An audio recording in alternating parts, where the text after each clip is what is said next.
শেখ হাসিনার আমলে ২০০৯ থেকে ২০২৪ সাল পর্যন্ত সই হওয়া বড় আকারের বিদ্যুৎ উৎপাদন চুক্তিগুলো পর্যালোচনা করতে সহায়তার জন্য স্বনামধন্য আন্তর্জাতিক আইন ও তদন্তকারী সংস্থাকে নিয়োগের সুপারিশ করেছে বিদ্যুৎ, জ্বালানি ও খনিজ সম্পদ মন্ত্রণালয় সম্পর্কিত জাতীয় পর্যালোচনা কমিটি।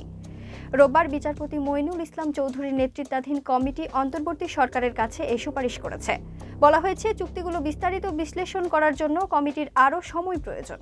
পর্যালোচনা কমিটি এমন কিছু তথ্য প্রমাণ সংগ্রহ করছে যা আন্তর্জাতিক সালিসি আইন ও কার্যধারার সঙ্গে সামঞ্জস্য রেখে চুক্তি পুনর্বিবেচনা বা বাতিল করতে পারে।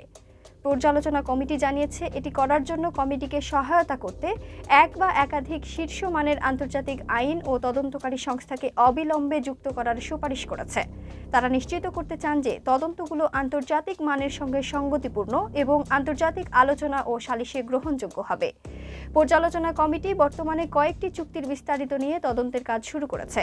এর মধ্যে রয়েছে আদানির গোড্ডা BIFPCL 1234.4 মেগাওয়াট কয়লা বিদ্যুৎ কেন্দ্র, পায়রা 1320 মেগাওয়াট কয়লা ভিত্তিক তাপ বিদ্যুৎ কেন্দ্র, মেঘনাঘাট 335 মেগাওয়াট ডুয়েল ফুয়েল বিদ্যুৎ কেন্দ্র, আশুগঞ্জে 195 মেগাওয়াট গ্যাস বিদ্যুৎ কেন্দ্র, বাঁশখালী 612 মেগাওয়াট কয়লা বিদ্যুৎ কেন্দ্র, মেঘনাঘাট 583 মেগাওয়াট ডুয়েল ফুয়েল বিদ্যুৎ কেন্দ্র এবং মেঘনাঘাট 584 মেগাওয়াট গ্যাস বা LNG বিদ্যুৎ কেন্দ্র।